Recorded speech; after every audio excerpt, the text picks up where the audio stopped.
The Word of God is alive and powerful, sharper than any two-edged sword, piercing even to the dividing asunder of the soul and spirit, and of the joints and the marrow, and is a critic of the thoughts and intents of the heart. All Scripture is God-breathed and is profitable for doctrine, for reproof, for correction, for instruction in righteousness, that the man of God might be mature, thoroughly furnished unto all good works. Study to show thyself approved unto God, a workman that needeth not to be ashamed, rightly dividing the word of truth. SOP for our Bible study. Gikinahanglan ang atong paghingalan, pagsugid sa tanan nato mga salang nahimo ni adlaw, aron kini dili mahimong babag sa atong pagbuhatong pagtuon sa pulong sa Dios. Right now, let us use the principle of 1 John 1:9, which says in English, if we confess our sins, God is faithful and just to forgive us our sins and to cleanse us from all unrighteousness. But for you unbeliever, the issue you face is not confession of your sins. It is faith alone in Christ alone. Acts 16:31 says, believe on the Lord Jesus Christ, and thou shalt be saved. There is no other Savior except the Lord Jesus Christ. Acts 4:12 says, neither is there salvation on any other under heaven given among men whereby we must be saved. Karon mag-ampot sa hilom, agig pangandam sa atong kaugalingon.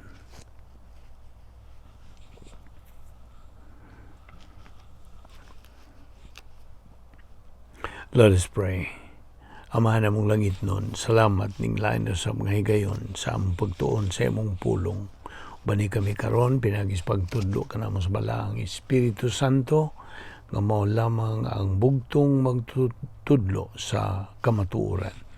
Bani kami karon, tagi kami concentration on what you're going to teach us today. This we ask in Jesus' name. Amen. Maayong adlaw sa tanan natong mga subscribers, atong mga higala, atong mga igsoon diyan ni Kristo. Welcome sa atong Bible study, daily Bible study. Now, padayon ta. Naghisgot na kagahapon may tungod sa milagro, okay? Mga milagro. Now, when our Lord Jesus Christ was tempted, gitintal ni Satanas sa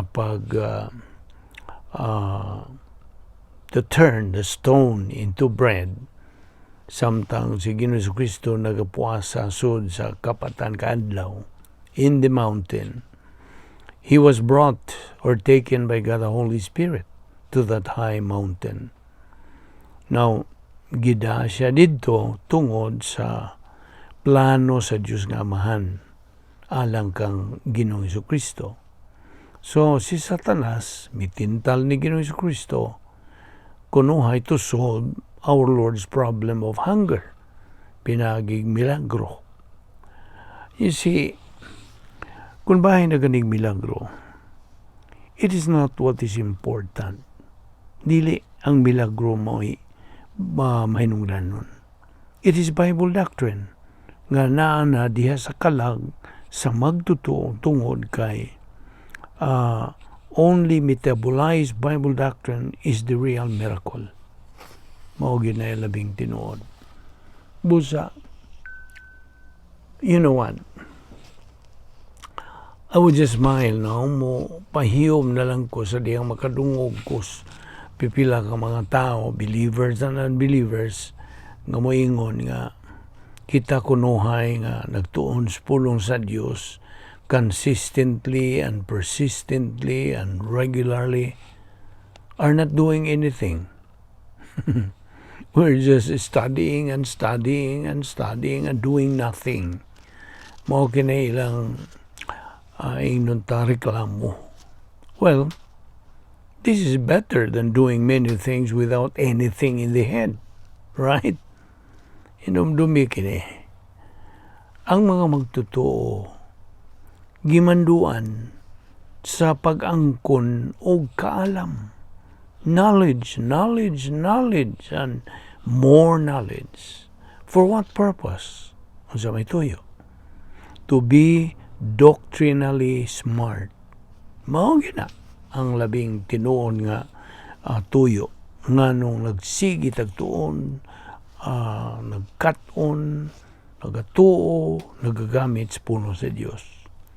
Because being doctrinally smart as believers, dili ta mahimong dormat sa kinabuhi, no?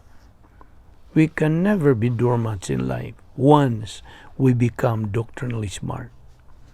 Now, doctrinally smart in life means smart in every facet in life.